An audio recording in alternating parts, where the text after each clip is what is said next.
léegi loolu moo tax may ñëw ci mbiru Boubacar Seye pour waxtaan ci ak yéen parce que loolu moo waral live mais dama doon def benn récapitulation rek pour fàttali leen ne Macky Sall baadoolo la parce que li ñuy wax naan le pouvoir rend fou moom pouvoir bi daf ko gën a dofloo parce que bi mu ñëwee ba léegi ay acharnement la fi nekkee tëj kaso ñoom kaso bi daal xam nga nan lañ ko jàppee comme jël ndox rek naan moom Macky Sall xamut lan mooy kaso quoi moom daal képp ku ko contre rek wala nga wax lu ko arrangé wul moom lu muy gis ci yow mooy nëbbu la jant bi avec la complicité de la justice à chaque fois noonu lay def ku sëqat Macky Sall tëj la kaso victime Macky Sall yu bëri ñu ngi ci dëkk bi jaar nañ kaso Guy Marius Sagna Barthélémy Diaz Omar Sarr bi nga xamante ni tey sax transhumé na dem ci moom lañ njëkk a tëj ci offense au chef de l'État moom maître Amadou Sall bi nga xam ne transhumé nañ tey dem ci Macky Sall te tëj yoo xamante ni dafay nekk tëj yoo xam ne dafay arbitraire te justice bi dafa mel ni yow soo jotee ak Macky Sall ñoom dañ koy def ñoom seen combat wu bopp mais dañuy fàtte sax li nekk ci texte yi dañuy violer loi violer sa ay droit jàpp la tëj la ci kaso bi di xeexal Macky Sall noonu lañ def Assane Diouf Macky Sall la ñuy xeexal parce que Assane Diouf dafa saaga Macky Sall léegi ñu ne ko comme da ngay jaay réew ñoo duñ xool lu nekk ci texte yi de comme loi beeg yooyu noonu lu mu wax kii ne Assane Diouf bu defee offense au chef de l'État nii lañ ko war a àttee wala nii wala nii wala naa non acharnement la ñuy def dañ naan ko yow da ngaa xamati da ngay toog fii di saaga tu vas voir léegi indi yeneen chef d'inculpation teg ko ci kawam pour mën a def instruction bi te Assane Diouf kaawam jaratoon sax instruction parce que offense au chef de l'État la da ngay xëy dem flagrant délit ñu àtte la wax la tëj nañ la 6 mois wala 7 mois wala daal ñoo xam waaye xam naa ne moom offense au chef de l'État du àgg sax 1 an ci ñu si jot a tëjagum jànguma droit nag xaw ma ci dara mais loolu laa daan gis léegi victime Macky yi bëri nañ te ñoom ñëpp ndeysaan da leen a jàpp tëj leen ci kaso bi ay Khalifa Sall Karim Wade te Karim Wade man mi d'accord naa pour ñu àtte ko mais àtte dafa war a jaar ci yoon parce que nit bu ñu ko tuumaalee dara dafay am présomption d'innocence maanaam defagut fekk condamné wuñ ko mais loolu yëpp dañoo violer loi yëpp respecté wuñ procès bi jalgati ay droit yi Karim Wade juste rek pour fay wante parce que Karim Wade moo tax Ablaye Wade ak Macky Sall jotee léegi nag mu ne il faut que ma venger wu def vengeance te kilifa ku bëgg a nekk kilifa doo venger wu yonent bi sallallahu alayhi wa sallam lu nekk daj na ko mais masul venger wu Nelson Mandela exemple la Afrique du Sud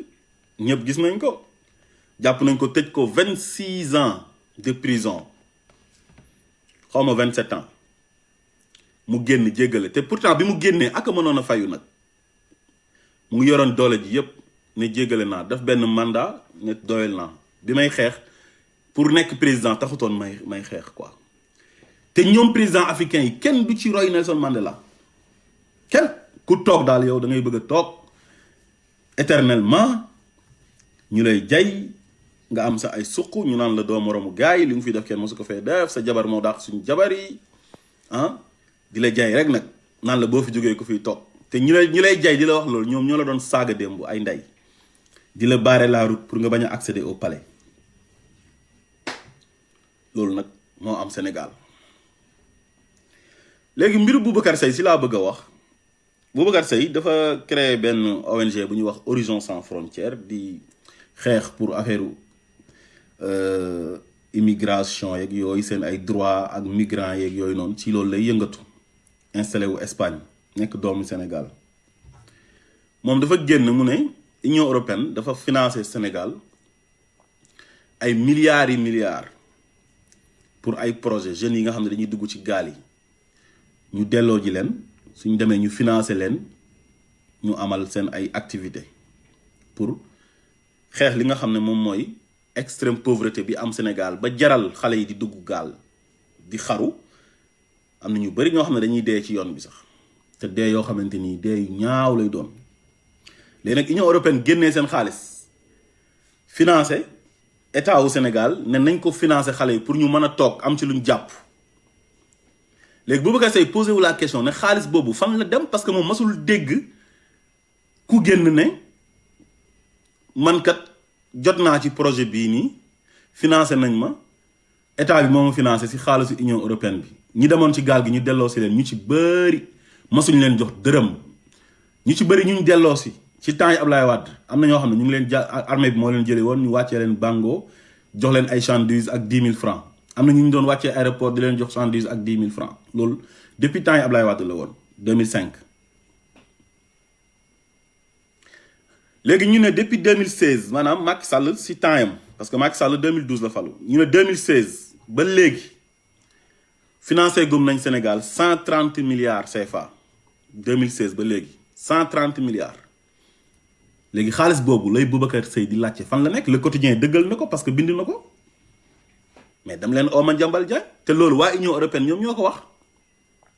léegi nag ñu ne boo calculer depuis 2005 ba 2019 financé nañ Sénégal état au Sénégal 200 milliards pour l'emploi des jeunes wala pour financer xale yi pour ñu mën a am ci lu ñu jàpp bañ a dugg ci ay gaal mais France daal di xëddeen kon état bii nii amuñu yërmande ci peuple bu ñu jiite maanaam dañuy fekk sax benn yow Sénégal mu ngi métti jeunes yi amuñ ci lu ñu jàpp dëkk bi métti lool ñu dugg ay gaal daanaka loolu xaru la di dee seen waajur yi di ñàkk loolu yëpp pour bëgg a dimbale seen ay parents bëgg dimbale seen bopp yow mi nga xam ne yow yaay état Sénégal nga waroon leen jàppale war a créer emploi pour jeunes yi defoo ko Union européenne financé la xaalis ne la financel xale yi ngir ñu toog bàyyi jël gaal yi nga jël xaalis boobu yow lekk ko xaalis bi ñoom ñoo ko lekk mais Boubacar Seye loolu la leen wax ñu jàpp ko ne ko diffamation nga def mais ana diffamation bi tey Union européenne ñoom confirmé nañ waxu Boubacar Seye mais Boubacar Seye dafa nekk nit koo xamante ni dafa dof wala lan moo ko dal ba muy génn nii rek di accuser état wu Sénégal te gisu ko fenn mu ngi yor ay preuve yu leer nañ ñi ne leen preuve yaa ngi nii ñu jël ko jaay ko doole tëj ko ci kaso bi door ko mandat de dépôt parce que le procureur c'est le procureur de Macky Sall lépp lu muy def Macky Sall moo koy jox instruction na ko jàppal diw parce que wax na ma lii ak lii ak lii mais du def dara mais ñi ànd ak Macky Sall toj yu ñu fi def scandale yi mais mu ngi na gàññi fii nii bëri ba bëgg a dee te justice bi si boppam ñoom ñoo leen di jàppale parce que ñoom ak Macky Sall ñoo ànd ñu blanchir nañ fi Mamour Diallo barki démb ci 94 milliards. li ma wax ci Boubacar Seye loolu laay wax ci Ousmane Sonko Ousmane Sonko dafa dof bay toog nii rek di accuser Mamour Diallo naan dafa sàcc 94 milliards. te am avenir lool ci politique dina yàq carrière politique am loolu ban sens la am même ku dul Ousmane Sonko xanaa loolu sax du ko def génn rek ne Mamour Diallo sàcc na 94 milliards Ousmane Sonko ban intérêt la am pour def loolu ba pare chaque jour mu défier leen ne leen maa ngi yore preuve yi léegi ñu def commission d'enquête assemblée nationale blanchir Mamour Diallo parce que nee nañ assemblée nationale pouvoir boppam la ñu demaat ba mu yàgg mbir ma dem tribunal léegi fa mu mujjee non lieu total wala dañ ko classé sans suite le dossier est classé sans suite mais loolu gàcce la dans un pays comme le Sénégal ku ànd ak Macky Sall yow loo manti def scandale bi lu manti ngand yow kenn du la def dara jàmm rek ngay am quoi yow mais ku àndut ak Macky Sall moom wax sax bu ko defee maanaam liberté d'expression yam dañ ko ciy jàpp moom tëj ko kaso di foowee kaso quoi mel ni kaso ay caaxaan la moo tax Macky Sall waroon na ñam kaso xam kaso lan coono bu nekk ci kaso jël nit privé ko liberté am tëj ko kaso loolu bala kaa juge di def dafa war a nekk loo xamante ni lu ko jar la maanaam waa ji def lu tax ñu tëj ko kaso mais jàpp nit ku am njaboot war a am liberté defu la dara lu dul ay règlement de compte politique wala lu muy wax arrangé wu la nga jàpp ko lax ko jant bi non mais juge yooyu di def loolu ndax Macky Sall ndax bëgg lu neex Macky Sall man gëw ma ne est-ce que bu ñu tëddee ñoom dinañ nelaw lan moo ko fi jar wa kullu insaan alzamnaahu taayirahu fi unuqihi wa nuxrija lahum yawma alqiyamati kitaban yalqaahu mansuura iqra kitaabak.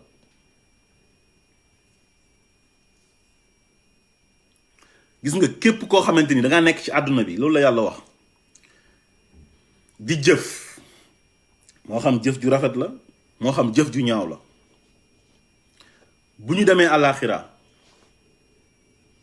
dañ lay takkal sa jëf yi mu mel ni maxtuum yooyu murid di takk fii maxtuum si lañ lay defal sa jëf yi da ngay jékki-jékki rek mu ubbeeku nekk téere ñu ne la iqra kitaabaka jàngal sa téere bi ngay nag gis sa jëf yi nga doon def yu rafet yi ak yu ñaaw yi su fekkee lu rafet nga doon def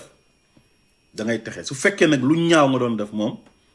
su boobaa nag yàgg yàlla yenay des moom moo lay àtte ci yërmandeem. waaye malheureusement suñ gars yi dañuy nekk jullit nii ci tur de nekk ay croyants ci tur mais heure bu ñu accéder au pouvoir rek fàtte nañ yàlla dañuy maslaa nii rek ñu ci bëri pour nga gis leen ñu julli sax dañuy dem ci benn cérémonie nii rek boo xam ne nit ñi dañ leen di gis en direct ñu tombeek waxtu julli jot ñu julli comme ay événement voilà màggal gàmmu wala ñu dem ci benn korité wala tabaski wala benn inauguration mosquée wala dara foofu nga leen di gisee ñu ci bëri nag laa wax te lu leer laa leen di wax gëmuñ yàlla gëmuñ yonent avant ñuy jot pouvoir bi dañuy gëm mais heure bu ñu accéder au pouvoir rek dafa mel dañuy weddi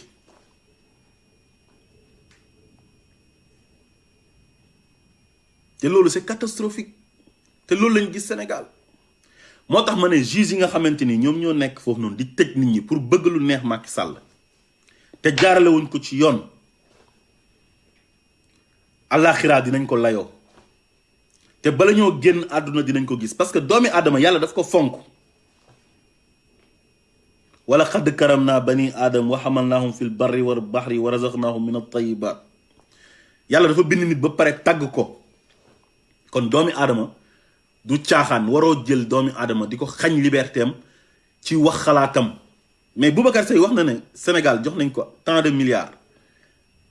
mais jarul nga koy emprisonné jarul nga koy dóor mandat de dépôt yow convoqué ko mu ñëw nga ne ko yow li nga wax fan nga ko teg mu ne la man j'ai des preuves nga ne ko où sont les preuves génneel mu génneel la preuve yi bu jaree sax interdiction de quitter le territoire nangu passeport am ak yooyu bàyyi ko mu dem këram nga koy au tribunal mu ñëw nga koy déglu parce que procureur am na droit au nit pour di ko enquête di ko déglu laaj ko na ko yow sa wax yi nga wax fan nga ko teg parce que c'est l'avocat du peuple mais Boubacar Seye génn na wax na ne waa Union européenne financé nañ Sénégal des milliards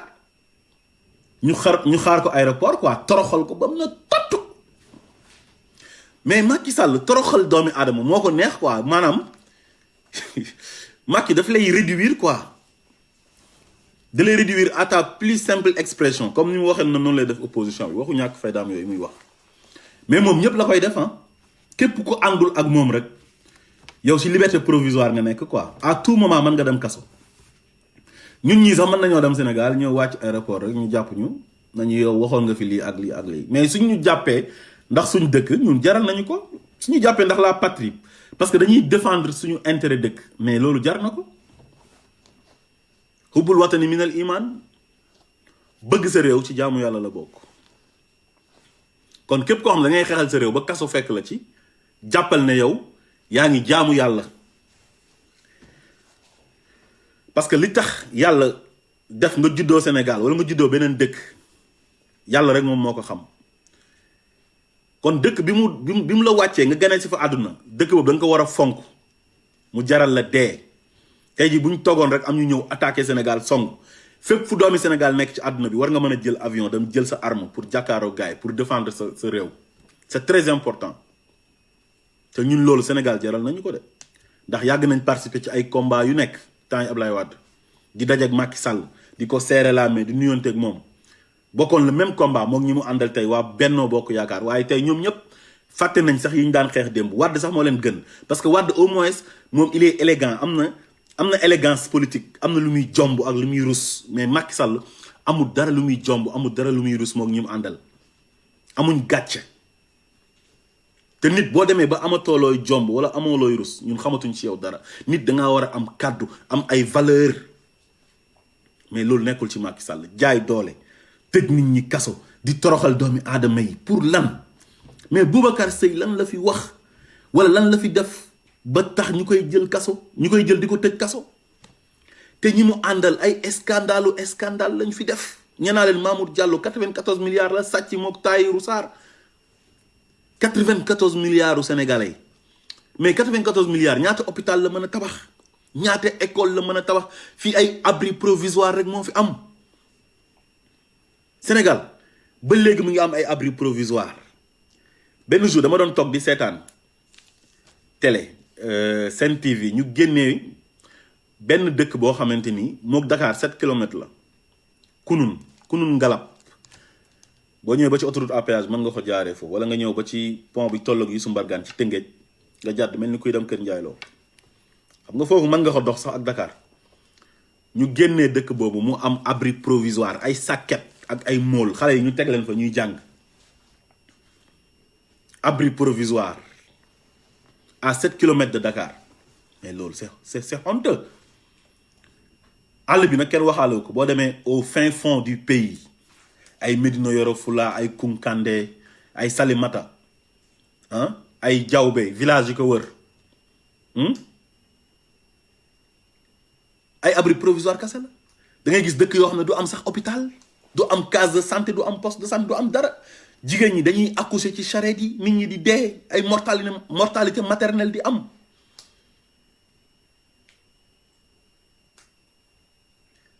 ñu jël xaalisu Sénégal di ko sàcc ñoom i neen seen biir di ko séddoo ñu leen di blanchir kon ñoom dañoo complot ak justice bi ñoom exécutif bi complot ak waa assemblée nationale muy majorité bi di toroxal sénégalais yi intérêt sénégalais yi ñoom seen yoon nekku ci xaalis sénégalais yi fu muy dugg seen yoon nekku ci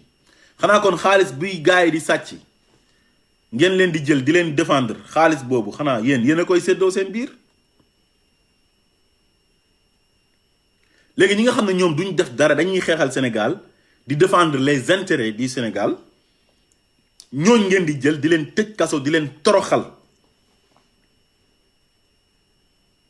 léegi nag ñi nga xamante ni nag ñoom ñooy sàcc yi di woyu yi ñiy naan deretu sénégalais yi di muucu deretu sénégalais yi ñooñ ngeen di jël bàyyi leen nag ñoom ñu am liberté quoi léegi ñu baax ñi ñoom la ñuy yóbbu ci kaso yi ñu bon ñi ñoom ñooy am liberté quoi ñoom léegi daal Sénégal noonu la quoi kon baax léegi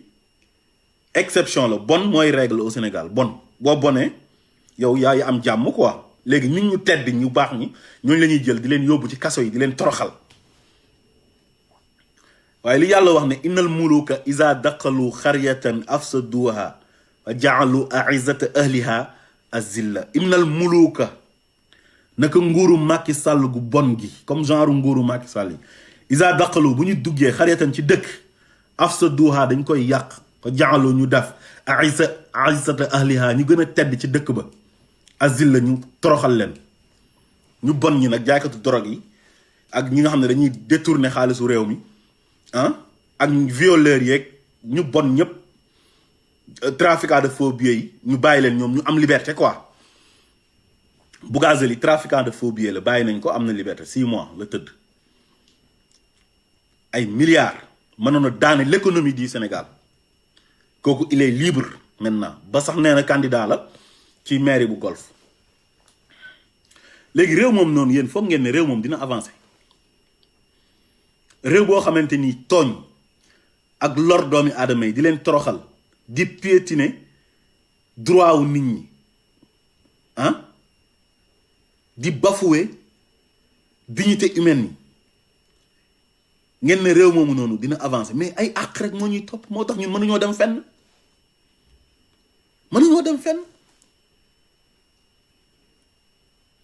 Boubacar Seye nekk un digne fils du Sénégal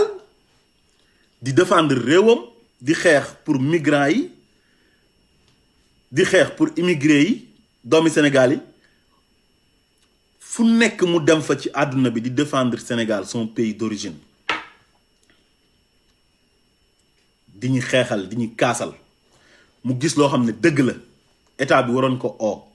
waxtaan ak moom sax mais duñ ko def dañ naan ko ñun ñoo am doole ñun ñooy nguur gi ay sàcc lañ nañuy weer léegi ñun dañ lay jàpp tëj la ci kaso bi quoi mais pour lan dans quel pays sommes-nous? Macky Sall dafa yàq Sénégal décrédibiliser institution wu Sénégal yi kenn amatut valeur kenn amatut looy jomb ñu ci ëpp bopp parce que yàq na jikko yépp gëm na ne chaque Sénégalais a un prix ak foo manti nekk soo amee ay valeur am looy incarner ay vertu war na mën a jël xaalis na la am ñëwal ci man lu ma def nga ne baax na soo ko deful mu déclarer la guerre dal ci sa kaw toroxal la tëj la kaso te wax naa ko sànq ñu muy tëj ñépp dañuy défendre Sénégal ñi ñu war a tëj ci kaso yi ñooñu ñu bàyyi leen ci mbedd mi ñooñu mais Boubacar Seye li mu wax Moustapha Cissé Lo wax na fi lu gën a